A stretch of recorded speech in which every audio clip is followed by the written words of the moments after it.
On the night of the election, I was the only left-wing media figure in a sea of right-wing commentary. Are you consuming the right kind of podcasts? Are you consuming the right kind of movies? Did lifting weights turn you into a fascist? Yes. No, it doesn't. It doesn't turn you into a fascist, but it does make you gay. What? I don't think it's off base to say that America is dominated by a center-right party and a far-right party. Why doesn't irony poisoning work in this other direction? The first hospital bill that comes in, they're gonna recognize what real white genocide looks like. And they're gonna get on the first fucking plane back to South Africa. Welcome to Doomscroll. I'm your host, Joshua Citarella. My guest is Hasan Piker, a live streamer and political commentator. Do you want to bring us up to speed about the events of the last 24 hours or so? Yeah, I'm gonna read you actually the New York Post. Oh, my favorite and how paper they of record, covered yeah. it. The real paper of record, the real gray lady. I'm gonna read you the headline. Lefty influencer Hasan Piker kicked off Twitch after sick comments about DC Jewish museum shooting. And then I'm gonna read you what because they put the actual comment in it. Because it was a conversation that I was having on my stream when everyone was saying it was a false flag operation. And I was like, I don't think this is, but Right. It has the markings of a false flag, so I understand why people think that. Sure. To which, here, I'll read it. Left-wing darling Hasan Piker has been booted from the streaming platform Twitch after he suggested the killing of the 2 Israeli embassy diplomats in Washington, D.C. looked like it could be a false flag operation. Piker, 33, claimed his account, which has more than 2.8 million followers, was suspended because of his critical examination, in air quotes, of the manifesto of suspected terrorist Elias Rodriguez, who was charged with executing 2 embassy staffers outside the Capitol Jewish Museum on Wednesday night. He said the attack outside the Jewish Museum had all the hallmarks of a false flag operation, although he said he did not believe it was one. So, I feel like that's the title contradicts the meat of the argument. Yeah. But that was my sick statement. But that's not the reason why I got banned. I got suspended because Twitch has a very rigorous application of its terms of service. And they don't let you read. They don't let you read manifestos. Didn't you do that like 4-5 times in the past? I've done it a lot. I do it every time. Yeah. Actually. And the reason why I do it, and I make it very clear while I'm in the process of doing it, is because a big part of my job is to offer media literacy to people who don't have it. Many Americans don't. And a part of that is to like dispel the immediate rumors that circulate. Like for white nationalist shooters, like they'll come out, they'll do a school shooting, and then instantly like the right-wing media will go, oh, that's trans. That person is trans. They're all trans. Every shooter is trans and gay and woke and, love Joe Biden, whatever. And so in order to identify what the truth is, I will closely examine the motives to the best of my ability using the resources that are readily available. And a part of that is, of course, to dive into the manifestos of these shooters as well. Sometimes they're indecipherable, but, I have done that for everyone, including Ryan Ruth. Researchers will call this risk for harm. Is there more risk? This is the ethical calculation. Is there more risk in exposing an audience to this material or having no pushback or no counter narrative for this material as it continues to circulate online? Yeah, no, this is a calculation that I make as well. And it's one that mainstream media also applies under normal circumstances where they'll have like an abbreviated version where it's like the adults read through it and these are the parts that identify what their perspective is. I very specifically will talk about the motives and not in a way where it's like promotional, so that there is no one leaving that conversation with the notion that like, well, this guy was really based, because I don't think adventurism is a reasonable solution or a way to create justice. Mm-hmm. You played a game on that stream earlier, which was, I believe, selecting quotes did they belong to either a Zionist or a neo-Nazi? No, not a neo-Nazi, a Nazi. A Nazi. It was just the regular. Yeah, just the regular kind. The OG. Okay.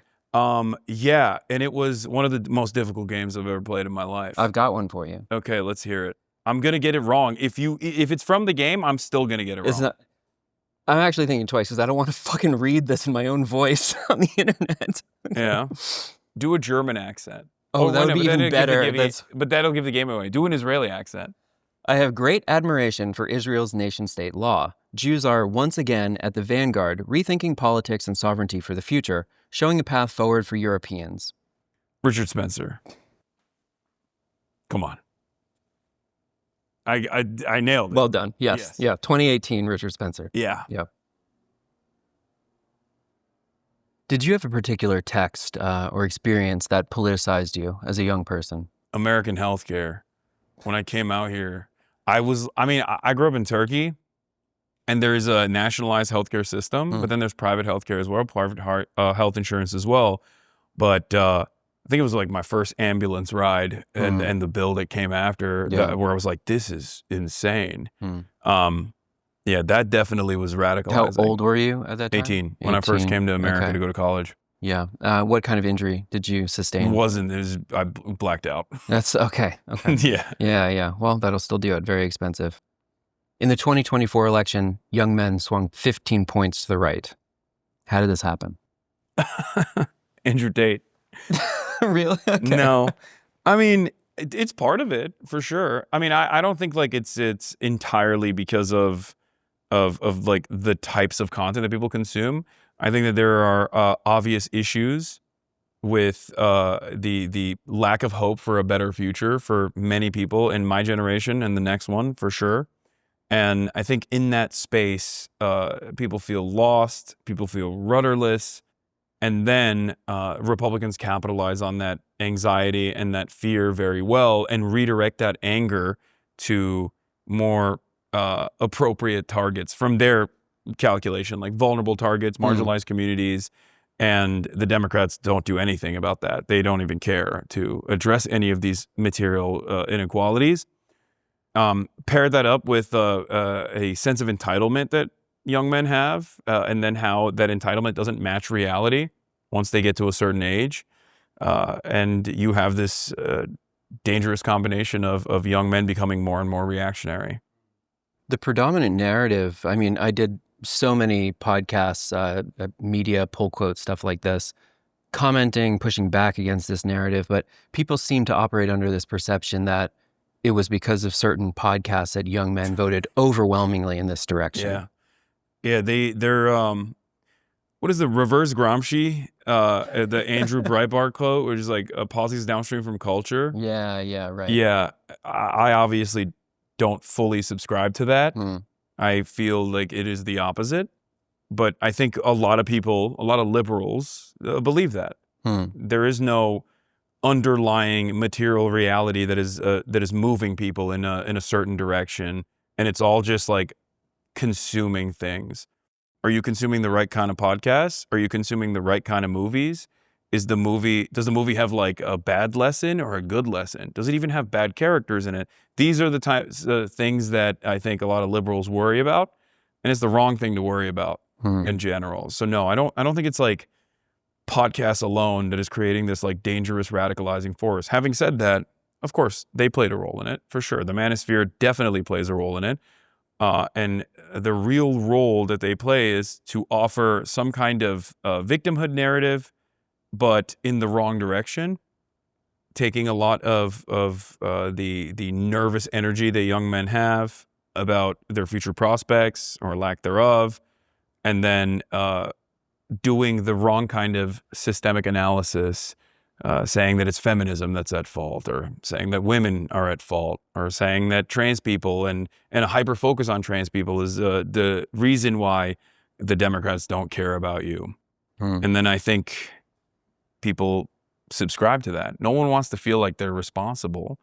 And there is truth to the fact that no one is individually responsible for their own demise, especially when we're talking about systemic forces. But either you make that correct analysis and say, well, here are the reasons why your job opportunities look terrible, and it's not because Guatemalan migrants. And when the counterbalance to the reactionary force in the country, the Democrats, don't do that, then of course people are going to go, well, this seems like a good narrative. I'm happy with this. It's comforting. And that's how they become more and more right wing. So I tend to agree with you. Yeah, I think the material conditions are more of a determining factor than the media someone consumes. But we both find ourselves in this position where we speak to audiences, we talk about political narratives. What role does media play in politics? How does it shape political outcomes? What role does it serve? It can be agitative propaganda, like what I do, or it can play the role of normalizing the harm that you experience, or try to normalize the harm that you experience in your day-to-day experiences as a young man, or anyone really. And I think that's what mainstream media is doing. That is their primary focus, is their primary goal, is to say, like, no, it's not, things are not crazy. Things are not bad. You should be scared of any sort of change. I mean, the New York Times does this, obviously, with Israel-Palestine, and to a degree where I think it's actually harming their remaining credibility with a lot of people. But also, a great example of this is, I think Trump did a West Point cadet speech the other day. And in that speech, he was talking about how, we're no longer doing trans stuff in the military. And the New York Times actually approached it in a way of sane washing Trump and his statements. And I think that in and of itself, things like that are ever present in mainstream narratives. It's not your boss screwing you over. It's not capitalism that is causing you harm. It's actually all of those things are good. It's a vibe session. Don't worry that you experienced negative real wage growth for a year and a half under the Biden administration. It's gone now. We're having a soft rebound. The economy's going to be good. You should vote for Joe Biden. Joe Biden is not crazy. Joe Biden is not demented. Don't believe your eyes. Don't believe what you see. Of course he's not demented. These are the types of things that the media is tasked with doing. Do you see yourself more as a vanguard or an expression of the popular will?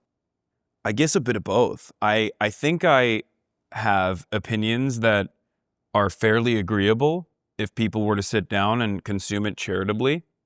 But having said that, I do tend to make an argument to try to get people on board with certain issues that they have not critically examined, to try and actively show them an alternative way of looking at things. So I guess it's a bit of both. I'm on the one hand leading, but also on the other hand taking a stance that is commonplace. This is just normal. This is normal stuff. You want healthcare? Everybody wants healthcare. It should be free. What are we, worse than the French? They're allowed to have it. Why can't we do it? You and I first got in touch around 2018, 19. Yeah. We started talking about how the left needed to compete with the media impact of the right. 6-7 years later, what is the status of that project? Yeah, failure. Ultimate failure. Complete and utter annihilation. On the night of the election, I was the only left-wing media figure in a sea of right-wing commentary, right-wing commentators on my live stream coverage of the election. And that is after I had to deal with Richie Torres, Democratic Congressperson Richie Torres, the ADL, and numerous other Israel advocacy organizations demanding that I get banned from the platform before the election. And in spite of that, I think I was number 3 or something. And I mean, my views aren't botted, unlike Rumble, Dan Bongino, right, who was, I think, in the top slot there, and Charlie Kirk. Right. Just people who are directly in the administration now. Right. But out of the top 10, I was the only person that was left-wing. There was not even a liberal on there. It was just all right-wing content creators. Why are there so few? I mean, I've been watching this space for a long time, right? It's why aren't there a dozen? Why aren't there 20 very prominent, large audiences? I think there are numerous hurdles. First of all, it's super easy to digest media that is inherently reactionary, inherently right-wing. Sure. So it's much easier to like that. This format lends itself to just simply sitting around, posturing, and saying, "This is just common sense." What do you mean police brutality? It has to happen. Otherwise, they won't say the quiet part out loud. They won't say that, like, or some will. They'll say, black people are inferior or whatever. But most people that want to engage in like right-wing commentary can just like rely on the pre-existing the pre-existing systems of inequality to masquerade as though they have a common sense perspective. Right. All the way from Ben Shapiro to Asmongold, who is a newcomer to the space, even though he's dominating. You laugh. Is he like the 8th most searched thing on YouTube? He is a powerhouse, a dynamo. He is now the face of the American right online. I take a little bit of, I shouldn't say this, I take a little bit of joy in that he's like doing better numbers than Ben Shapiro. I find that to be very funny. Oh, no, it's amazing. And they'll like his fan base and their analysis of politics is so elementary.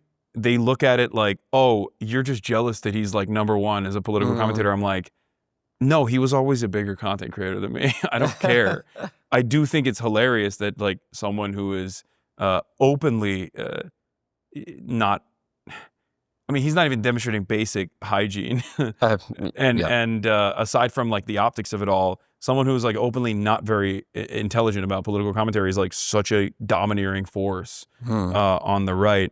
It basically is the proof that the proof of the thing that I always say, which is that it's super easy to grift to the right. It's incredibly easy. It takes nothing. They call it irony poisoning. Oh, yeah. Yeah. Why doesn't irony poisoning work in this other direction? Why does it only move people to the right? I think it does.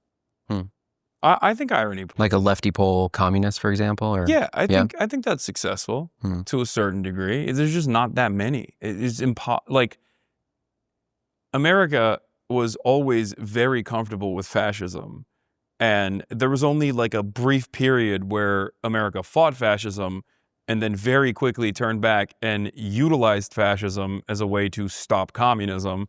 So I think that when all of the forces of the federal government, the intelligence agencies, were actively undermining any sort of revolutionary sentiment, destroying it, sometimes assassinating political leaders, or finding groups that they consider to be subversive and destroying them from within.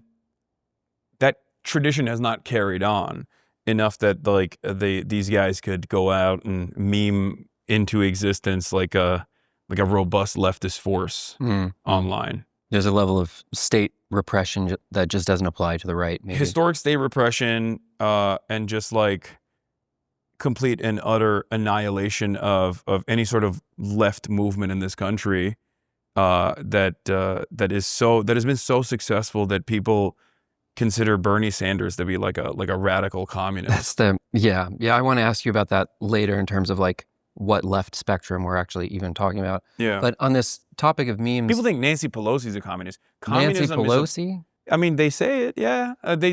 Candace Owens famously once said to Joe Rogan, Jeff Bezos is a communist.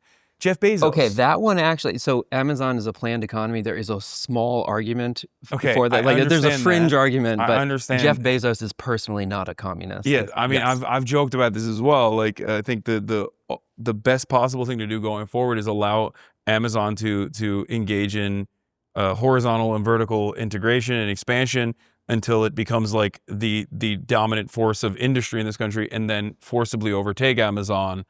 And then turn America into a communist country. Yeah. Fuck yeah. Centrally planned economy. Yeah. Yeah, no, I think, well, that is probably more likely to happen than a communist revolution in this country, so. That's Is that more likely than social democracy, though? I would say social democracy is a better bet in the short term. Maybe. I don't know. I don't think so. I mean... They haven't been very successful. We're going in that direction. Amazon is doing great, so yeah. On this topic of memes, how should we interpret the White House's meme posting? Ugh, I want to kill myself every time I see one of these like dog shit AI slop. I've thought about this a lot. It's not just the White House. I think like there's this new wave in the right where I feel like these guys know that they suck and that they're not cool, and they almost wear like being uncool as a badge. Because like being uncool, because everything is about triggering the libs, right? Triggering the opposition, owning the opposition. That has not changed. That's the underpinning of reactionary thought. Whichever way you achieve that goal, no matter how much you are humiliating yourself in the process, it's still a victory. And I feel like nowadays, like Elon Musk is so deeply uncool and so repulsive. Yeah. In almost like a primal way. When I see him, I'm like, something activates in my brain, or I'm just like so disgusted. But I think he sings to a specific frequency of morons who see that as cool, or look at the response to that sort of behavior from, the liberal elite or whatever. Right. And they go, that's cool because liberals don't like that. And I think now with the memes from the White House, I feel like it's turned into that. It's turned into, oh, does this piss off whatever liberal blob? Then that's good. It's cool. It's a strange moment because this idea of oppositionality of like, I grew up with this sense that the left was kind of an edgy countercultural identity. And now this thing seems to have shifted where there's all of these young people that feel like literally the people in power posting these memes, pissing off journalists, I suppose, that is what is like edgy and against the power. Yeah, no, that's who holds the power is New York Times columnists. Right. In this country. Did you grow up with a similar, maybe this is a mistaken assumption, but this idea that like the left was rebellious and punk? Well, I grew up in Turkey, so I don't know. I didn't even, and I wouldn't say that I was a leftist growing up. So, I mean, I guess, yeah, I was under the assumption that radical movements were usually on the side of socialism and some form of liberation, economic liberation. So, and I think that still very much exists. It's just that it's branding. People have been able to, under this neoliberal monoculture that we exist in, because it's such a dominant force in all of our lives, so dominant and so ever consuming that like the Republicans themselves are liberals as well, and have the same exact like liberal tendencies, that anything that cuts through that in a direction that owns the libs is seen as I guess counterculture, when it very clearly isn't. You can't be counterculture if your worldview is the same as your grandfather, your racist grandfather who watches Fox News all the time. That's not exactly counterculture. It's a much more difficult hurdle to climb if you are a leftist, because you are at odds with the Democratic Party and the largest, most popular force of what is supposed to represent leftist politics. Right. And you are, of course, completely at odds with the Republican Party. Whereas I feel like if you're on the far right, your worldview is not all that different from the Republican Party at all. And I think that it's directionally in the same direction. It's not going in the opposite direction. I would go so far as to say that the Democrats are directionally in the same direction as the Republicans as well. And I don't just mean the fact that they constantly concede to Republican framing on issues and end up making a fool of themselves. I mean, literally, they are also invested in defending the pre-existing hierarchies that we take for granted every day, whether it be the police and how brutal the police must be, or whether American militancy must continue all around the world, American imperialism must continue all around the world, or even when it comes down to deregulation and tax breaks for the super wealthy. There are some minor disagreements every now and then, but ultimately it is directionally going, it's directionally heading on this right-wing slant, as opposed to leftists. So in terms of leftist branding, yes, I'm sure that the left could brand itself better, but it's completely decentralized. There's no organization, and there's no organizational capacity to latch onto even. It's not unified for that reason. Also, sectarian infighting is something that leftists love doing. So there's no organized unit of existence there. In terms of the Democratic Party, it's not just about branding. I think it's more so about policies and their ideology. They are zealots. They're ideological zealots invested firmly in the continuation of third-way neoliberalism. And I think that is the reason why. Can we define third-way neoliberalism for Sure. people? Unleashing the markets so that the markets can liberate the working class. And oh, this one. I mean, I feel like that is like a very important plank of the contemporary Democratic Party post-Carter. Yeah. And that's that has been the primary focus of the Democrats in general. And it's an inherently right-wing position to have. So I don't think it's off base to say that America is dominated by a center-right party and a far-right party. And that is the existing duopoly. People will sometimes argue that in the 90s with Clinton, the right won economics and the left won culture. Does that sound right to you? I think that's true. I don't think the left is like ever really lost culture. I don't even think the left currently has lost culture.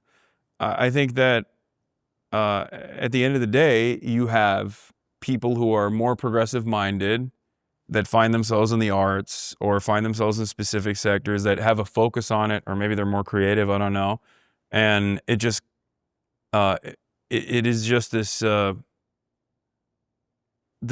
producers of culture tend to be left-leaning, I guess. And that's why those spaces are the way that they are.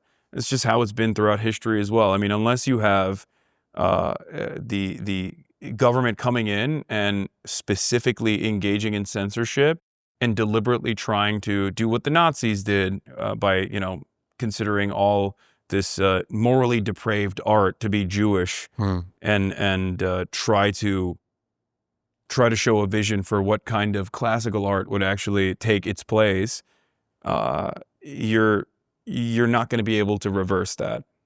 Where should we place the American political center? This is something that's contested. People would describe Bernie Sanders as being a radical. Those were common sense politics in the 1970s, previous to Carter. Yeah. Where should we understand the location of the American center? The average American has insane positions that are directly at odds with one another, like immediately contradictory positions. I have this series almost at this point. It's turned into a series where whenever I'm going to an event, I talk to Uber drivers. And it's fascinating because like the last Uber ride I had, this guy was a refugee from Iraq and he voted for Donald Trump.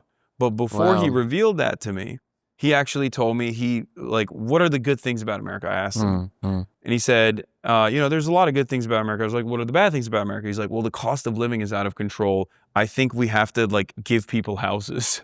We have to give people houses. We have to claw back housing. He's a MAGA communist? Yeah, he said all of this. And then he revealed to me why he voted for Trump. And it was because Trump was an anti-interventionist. I was going to ask, by his estimation. Right. But he also liked Trump's anti-immigrant spiel, saying that we're full. There's too many people coming in. You want to defend your home from random people. The basic stuff.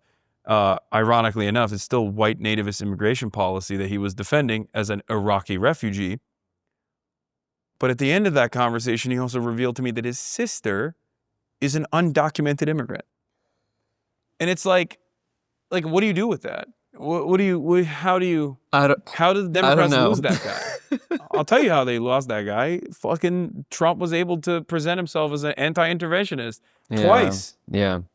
Wow. Successfully. Twice. Did lifting weights turn you into a fascist? Yes. No, it doesn't. It doesn't turn you into a fascist, but it does make you gay. What?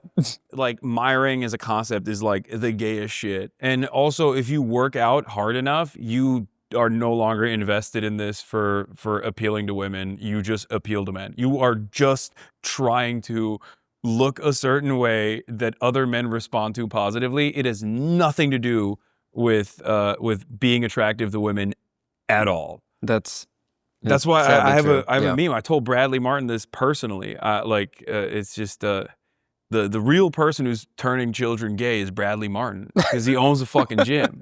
He's the one who's grooming children to be gay. Why has there been so many media stories about exercise turning people right wing?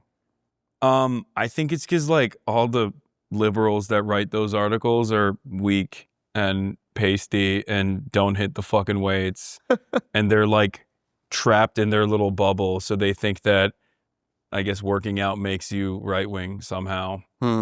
It's not. Have you seen a right winger? They're fat as fuck. I don't understand. Like when the average right winger is not exactly living a healthy lifestyle. I would go so far as to say the average liberal absolutely is.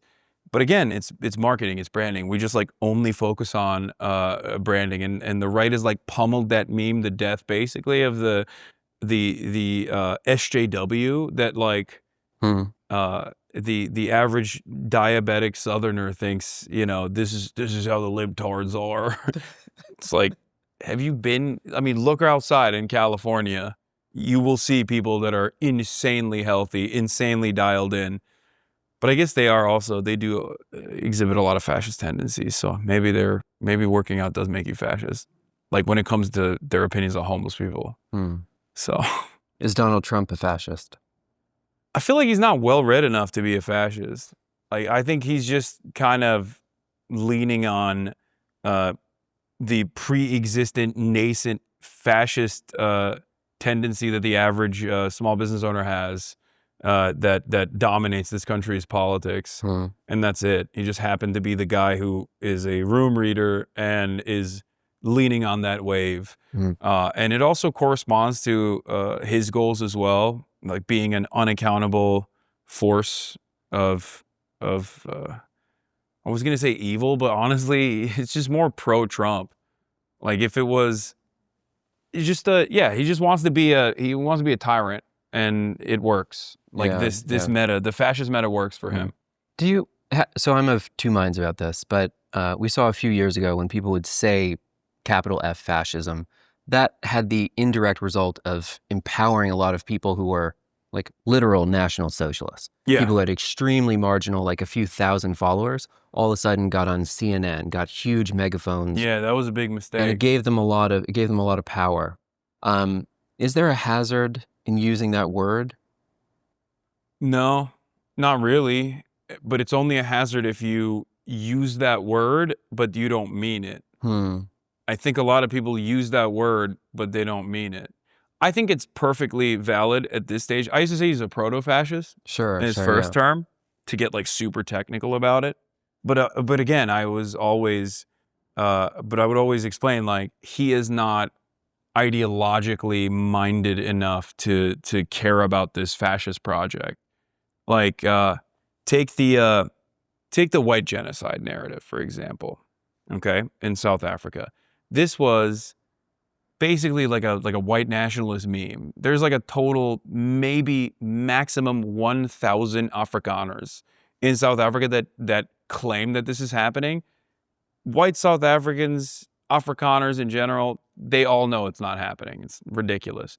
But the Lawrence Southerns of the world and all these like neo-Nazis, they went down there and they shot these documentaries. Right. And it's not like Donald Trump legitimately thinks there's a fucking white genocide going on in South Africa, but he's just, he doesn't care enough. Like he's just like, oh yeah, this will throw a little bit of bone at the, I'll throw some bone at the fascists out there, and they'll like me, and I'll get to whip the media up a little bit in a frenzy. So I think he's just like using those existing initiatives and movements to his favor. You might know these numbers better than I do, but I think there's a total of 59 people who have tried to claim assignment. 58, okay. Yeah. I mean, that's not a lot of people fleeing a genocide, apparently. Meanwhile, they were entirely too fat to be fleeing a genocide. I'm sorry. Like, that's crazy. There happens to be another one going on at the same time. He was also, like, one of the dudes owns a mine. Like, like they're gonna, I know for a fact they're gonna go back. They're gonna go back to South Africa, because there's no way they're gonna come here and they're gonna try to live here. They are very hog coded. They are born to be American. for the record. I looked at some of their social media profiles, like they are so perfect for America, both the way they look, the way they carry themselves, the dumb fucking things that they believe. They're perfect for like a Houston suburb, okay? They were destined to live there. But the moment that like they realize like, oh shit, like healthcare, I don't have it, and also right. the first hospital bill that comes in, they're gonna recognize what real white genocide looks like, and they're gonna get on the first fucking plane back to South Africa. To watch part 2 of this episode, you can support the show on Patreon.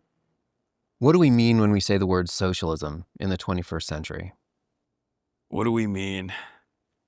You're a radical socialist for wanting to increase the corporate tax rate to what it was previous to 1980. They'll say that you're a radical socialist if you want single-payer healthcare that exists in every other advanced country in the world.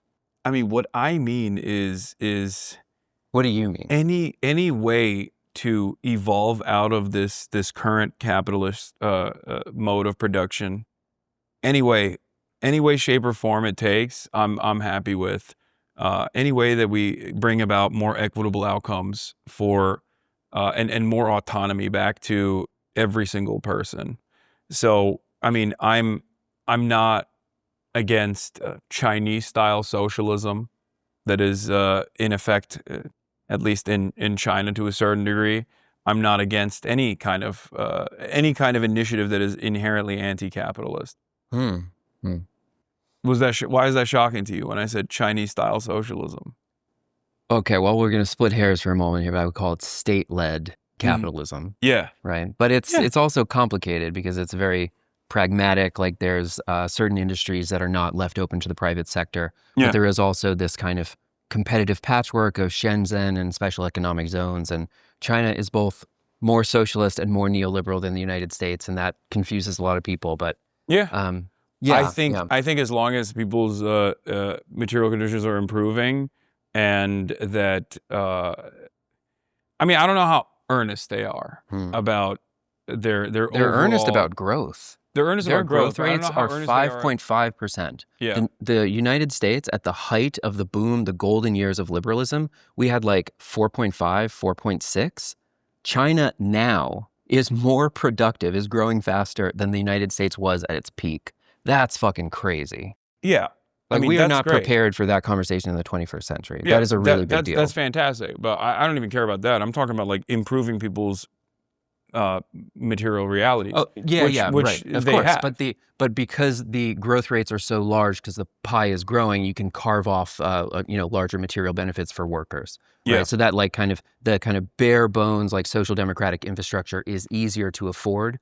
Whereas in the neoliberal, like shrinking growth rates from like 1970 up until now, like one of the reasons why we are mulching the social safety net in the United States is because we're generating less wealth, basically. Yeah. Some people will argue, people from the left, that social democracy is a counter-revolutionary project. Do you, what is the path to socialism that you see in the United States?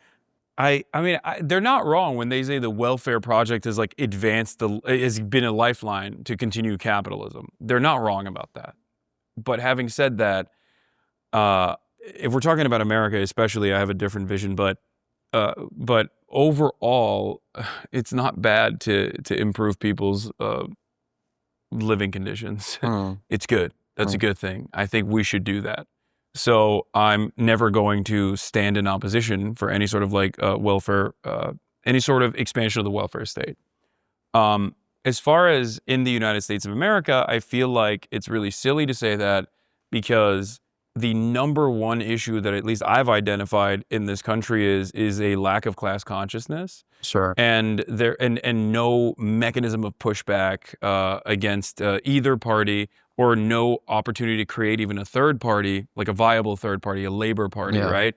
That exists in other parliamentary systems and social democracies and so on and so forth. But I feel like in order to even get there, there needs to be a pressure valve that kind of tries to at least alleviate some of the social pressures and some of the economic pressures that people experience.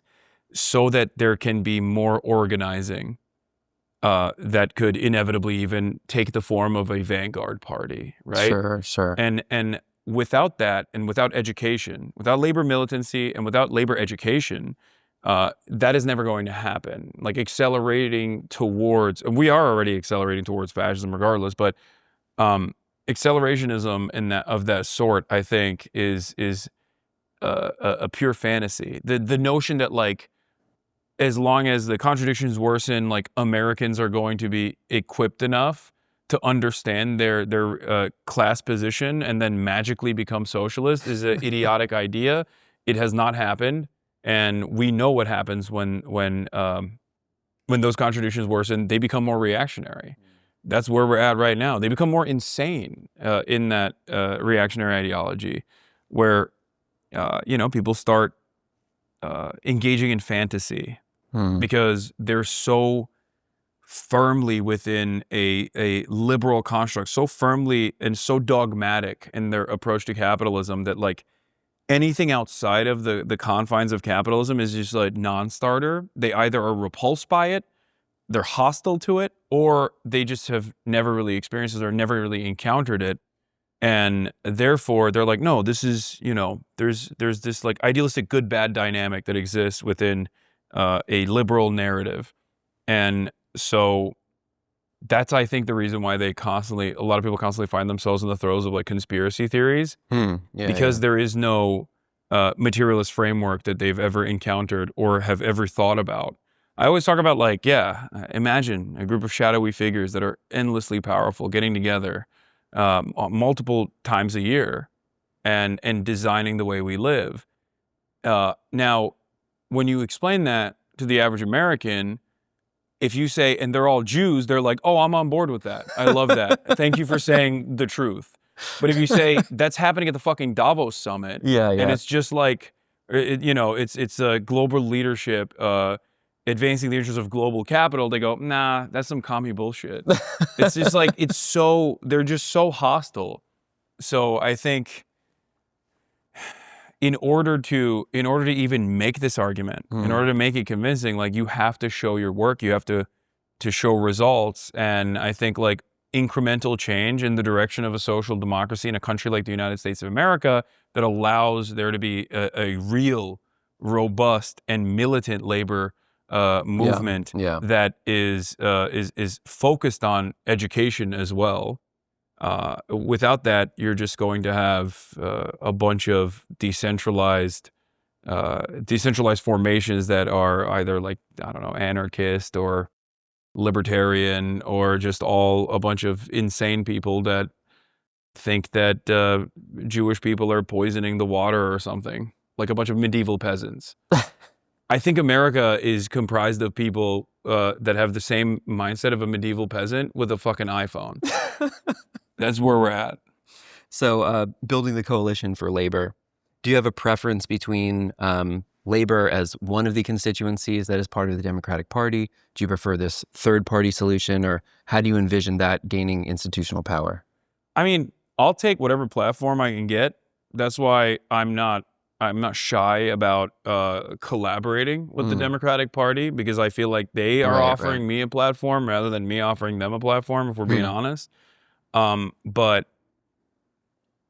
it doesn't seem like they are willing to budge on that front. It doesn't seem like they are genuinely invested in even winning elections. I feel like I go back and forth on this. The more I communicate with Democrats, their staffers or whatever, the more I realize like, oh no, they are that stupid. Because like either they're malicious and they know that their role is the controlled opposition party, or they're fucking stupid.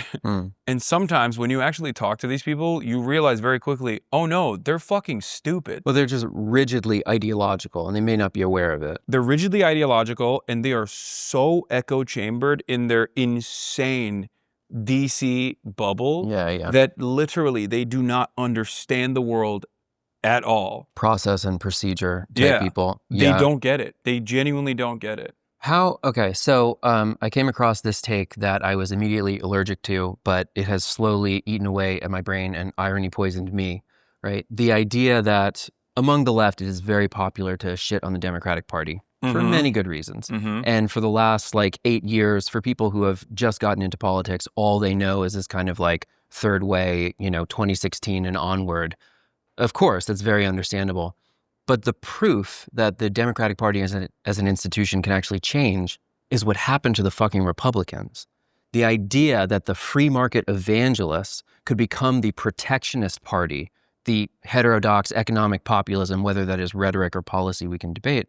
But the idea that the institution itself can change, the example for that is actually the opposition. So the idea, potentially, this sat very unpleasantly with me before. Like a Trump-style Bernie figure. That if there were an insurgent figure, they could transform the party within a single election cycle even. 2, they could absolutely transform it. And now the guy who was like the outsider 8 years ago just fucking ended neoliberalism. Like, dude, some shit is happening. Like, and that was through the vehicle of the Republican Party, which was this, from neoconservative, like expansionist American imperialism, neoliberal austerity, like all of these policies were bundled into their platform. And he just like remade the whole thing. Now they fucking cosplay as him. So why can't that happen for the other institution? 2 reasons. One, remember what I said about like directionally speaking, the most far right elements are not at odds with the rest of the party, like with the regular party apparatus. Ideologically, I mean, In the Republicans. in the Republican Party and within the Democratic Party, there is there is an ideological divide between the base and what their needs are and what their demands are versus what the Democrats will perform on. That is part of the reason why someone like Donald Trump could make such a devastating impact. Because a lot of the Democratic Party has basically designed itself to avoid its base. It is allergic to its needs of its base. It runs away from it. Workers, you mean? Yeah, exactly. The working poor and all of these other like social identity groups that they claim to care about and then discard instantly. Whereas the Republicans fear their base and they actually work tirelessly to offer at least a little bit of red meat to their base, if there is a political price to pay for that. They court their voters. Roe v. Wade is a great example of this, where this is like a 40-year project from the Federalist Society that was a ginormous gift to the white evangelical base that is the most radical within the Republican Party, but they're the most loyal. And they're willing to take,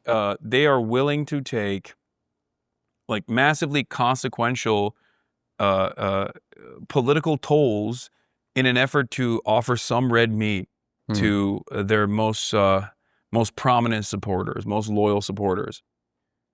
Democrats don't do that. Democrats never have done that. They have also positioned themselves to never do that.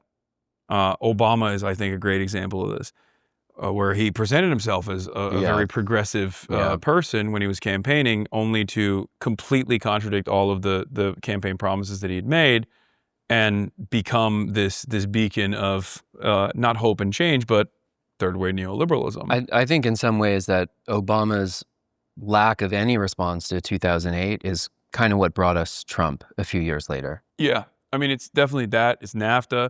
It's a lot of what Democrats have done in terms of like responding to the Republican pressures on the economy that has developed enormous resentment from the working class. That certainly plays a role in this. Trump is a part of the same movement overall as the rest of the capital owning class, that he is able to take the party along with him on this journey.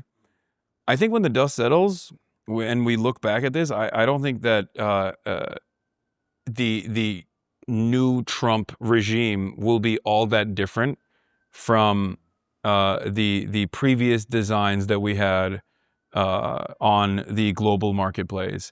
I think in many ways, Trump has done a lot of stuff that liberal media has been really resentful about, even though it is ironically a continuation of Obama-era policies, like the NATO stuff. Trump constantly talked about, deportations. or deportations especially, but NATO in particular, because like that's one where the media was like, I can't believe you're doing this, like you're anti-NATO, how dare you? And Trump was simply forcing an Obama era provision that Joe Biden also continued in terms of like demanding more from the vassal states of Europe to pay a higher or to force them to buy more American weapons, Right. a higher percentage of their GDP in military expenditure. That was initially started under Obama, and Trump actually continued it. Right. And yet, when Trump was doing it, the media was very resentful towards this thing, where they were like, you're trying to destroy NATO. Joe Biden continued it as well. Another thing that Trump is doing is the trade wars that he's implemented with China. This is again yet another Obama era. This is yet another Obama era global trade policy, where I think a lot of American analysts realized that China was rapidly becoming the industrial base of the entire planet, and this was going to be very damaging for their. This was going to be very damaging for America's national security interests. Yes. And Donald Trump is simply just the guy who's willing to, I guess, shoulder the pain and the burden of finalizing this project. Right. And he's doing it in a very haphazard fashion, but it's not because he wants to build a American labor movement or a manufacturing base. He hasn't done that at all, and he's not going to be able to do that regardless, unless he turns America into China, ironically enough, and has like a command economy with central planning, and that would take, again, years of training to build a competent enough labor force to do high precision manufacturing, build factories, build a robust infrastructure to be able to do commerce like that. A modicum of industrial policy at all. We don't have that at all. The CHIPS Act doesn't even broach what is necessary. It's like so marginal. And Trump is seemingly against the CHIPS Act while simultaneously trying to do this great American industrial restoration project. And so on that front, like I said, I think his ambitions are not all that different from previous administrations. But of course, his method of doing things is very different and very silly, and sometimes even more brutally honest. So at least I appreciate that, because it makes it much easier for Americans and everyone else to realize like what our goal on this planet is, and it's not the great liberators or the great protectors of liberal democracy, as was presented by previous administrations over and over again. Trump just cuts away at that, and he's just like, pay the piper. You gotta give me a plane. Give me deals directly. Give my family deals directly. Give my stupid fail sons billions of dollars. So I guess what I'm trying to say is he's not all that different, once again, as opposed to a socialist figure would have to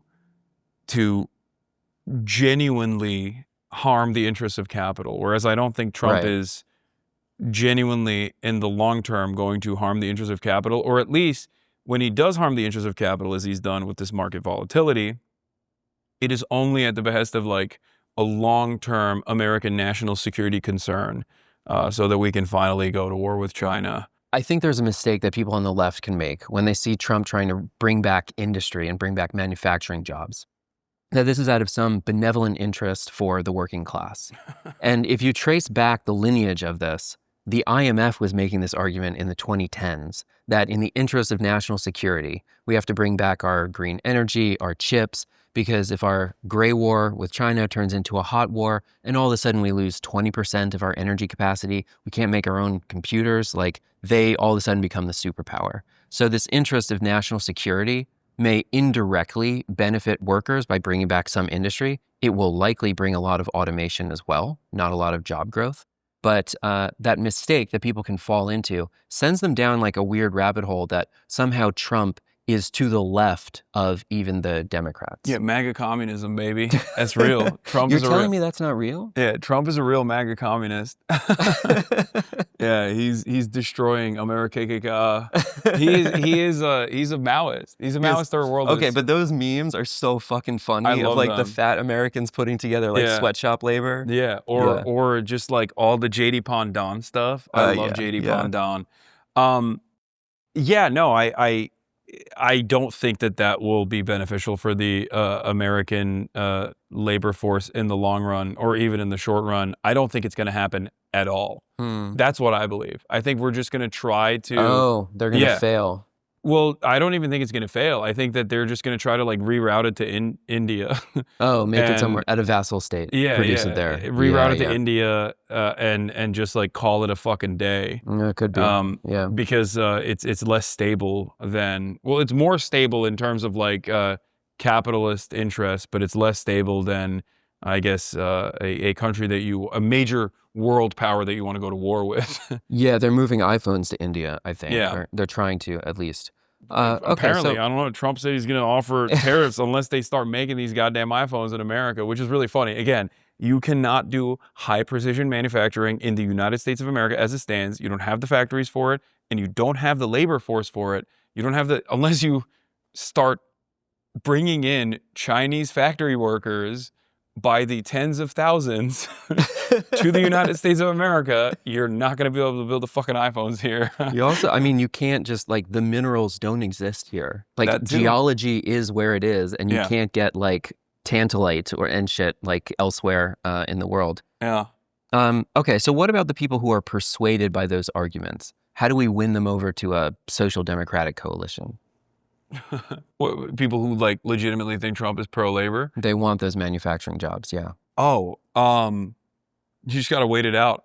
Watch them realize that dream is nothing but a dream, and it's never going to happen. Because I think that this happened last time around as well. In the last Trump administration, everyone that the coalitions that brought Trump into office were very excited initially, and then slowly but surely, people started realizing that perhaps Trump was unstable, or that perhaps Trump wasn't great for their business interests, their immediate business interests. You've already started to see like all these small business Hitlerites freak out over having to pay extra tariff taxes.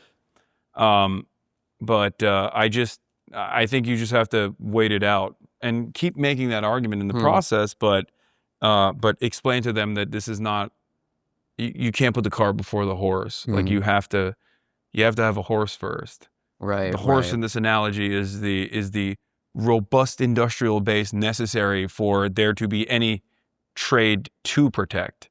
Because currently, with the exception of like, I don't know, forcing UK to eat salmonella chicken, or I don't know, they don't want telling meat, or telling Italians they have to drive Ford F-150 pickup trucks. Like, what the fuck are we gonna sell them?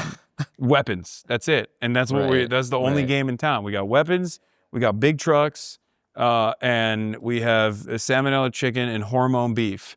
And what are you gonna do? You're just gonna like rip apart the European Union's like last bastion of sovereignty in the form of like their own food and safety standards. Like the only thing that they have that like basically makes them not America is, you know, thousands of years of history and culture, and then, you know, the better living standards that they have. Yeah, if you go to like just a bodega, just like a regular like shitty deli in Europe, like their quality of food is better than like the fancy grocery stores in like metropolitan cities. Yeah, they have like competent governments. They have regulations still, and decent regulation.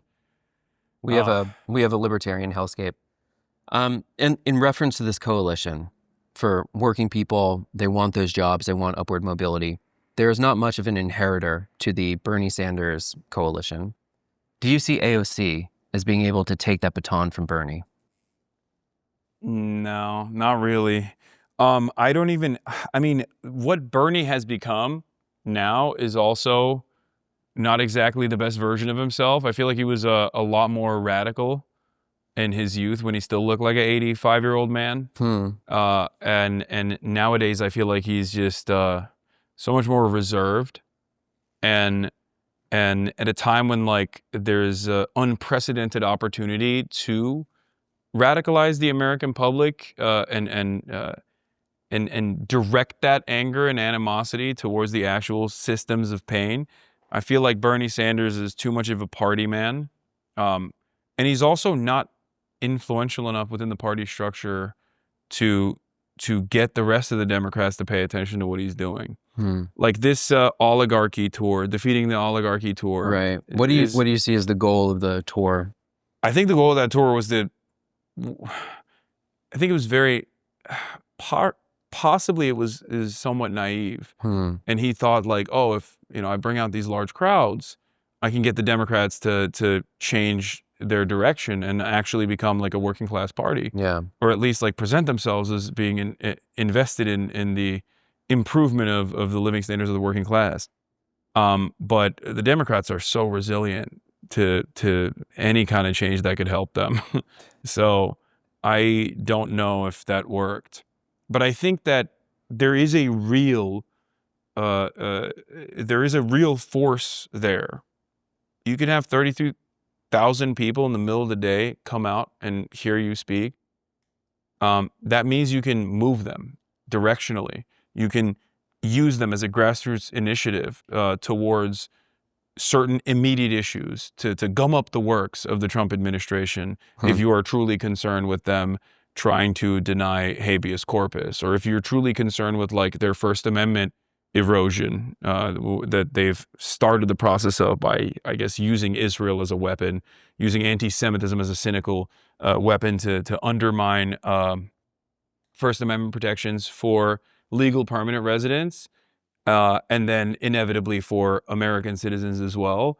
If that's a concern that you have, and I hope that that is a concern for Bernie Sanders, use the people power that you have in that direction. Go out to the Jenna detention facility and do a protest, or demand the release of Mahmoud Khalil every day. Go and see proof of life for Mahmoud Khalil in the same way that Van Hollen did for Kilmar Abrego Garcia. That drove discourse for the week, and that actually caused significant political damage to the Trump administration when immigration was Trump's number one, was his most positive agenda item. And by the end of that process, he had majority disapproval on that issue as well.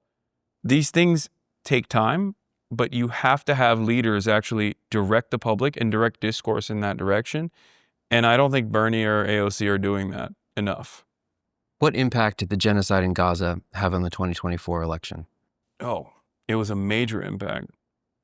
I think that, one, there are a lot of people who were incredibly resentful for understandable reasons. Both people who had direct contact with the victims, but also their friends, and also people who genuinely were like, this is unconscionable, who were frustrated and moved enough to protest, but could not get themselves to vote for the Democratic Party. The other side of the story is that it allowed Donald Trump to present himself yet again as a anti-interventionist, as the anti-war candidate in comparison to the Democrats, which is, again, a fucking lie, right? He did this to Hillary Clinton, and the Democrats basically offered him this on a silver platter to do it again. Kamala Harris went on the DNC and on the last night said, I am going to create the most lethal military force this planet has ever seen. What are you, fucking Starship Troopers? Like, you can't say that. You're a Democrat. Like, no one believes you. And also on top of that, the people that are supposed to vote for you are going to hear that and go, I don't like that. I don't like the sound of that at all. And it gives a tremendous opportunity to the right to just present themselves as being anti-interventionist again, even though they're not. So there was that issue as well.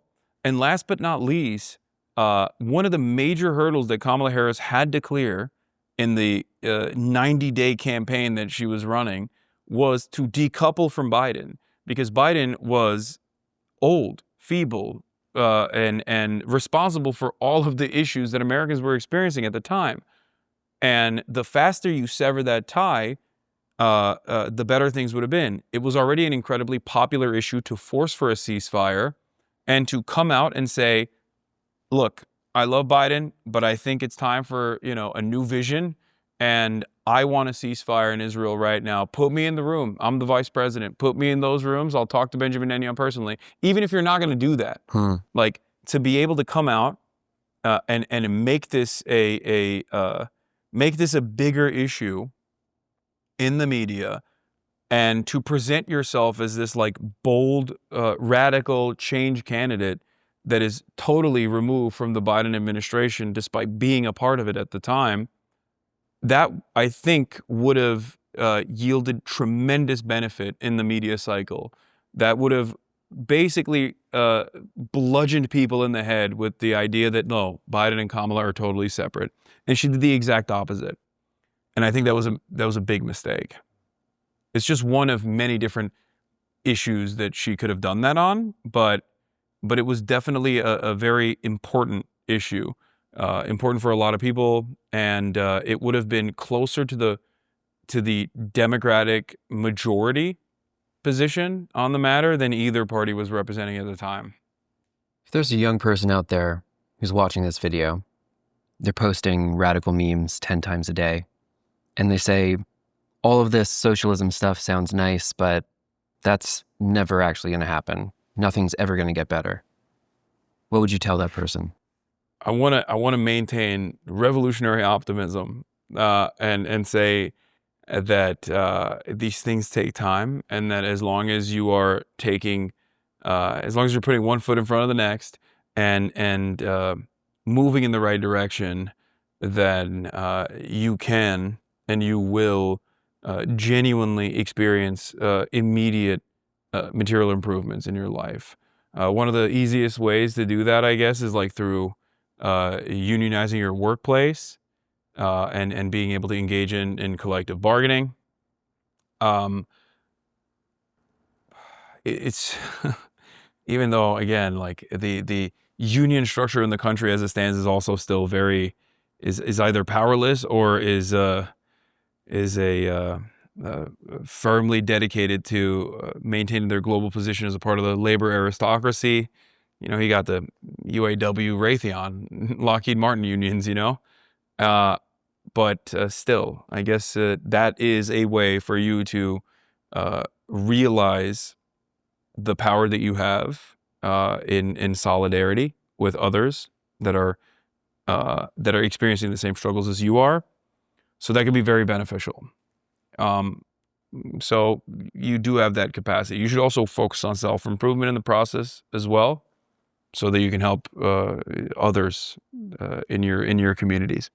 So that's what I would say to a radical memer: to get outside, lift some weights, go on dates with people, meet other people, engage in community organizing, engage in labor organizing, and try to seize control over things in your life that you have control over, because there are certain things, and hopefully you can improve yourself, improve your immediate circumstances, and start building confidence from within. Confidence in yourself, in your skills, but also confidence in your ability to make change and enact change. Hasan Piker, thank you so much. Thank you for having me. Thanks for listening. To watch part 2 of this episode, you can support the show on Patreon.